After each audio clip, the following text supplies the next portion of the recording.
Hello friends, welcome.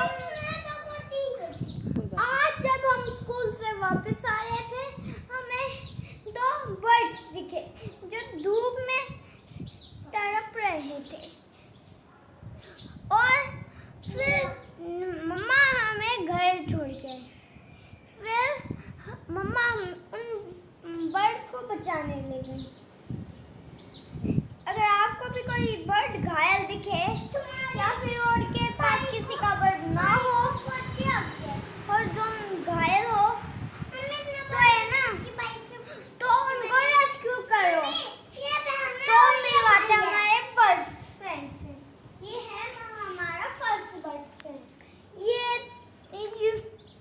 ये थोड़ा शरारती है और आते हैं हमारे पास एक घायल जो है।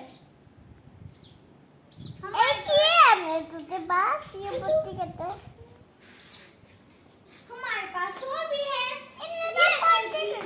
ये देखिए, ये थोड़ा सा घायल है। इसके हाथ में लगा। इसको अब हम ठीक करेंगे। ठीक मम्मी इसको ले लो। हमने इनको पानी डाला और दाना खिलाया, तो ये लग रहे हैं थोड़े से ठीक।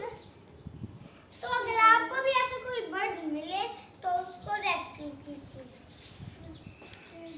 मिलते हैं नेक्स्ट चैनल में। अगर आपको ये वीडियो अच्छी लगी तो इसको लाइक करिए, शेयर करिए एंड कमेंट करिए। बाय बाय, मिलते हैं।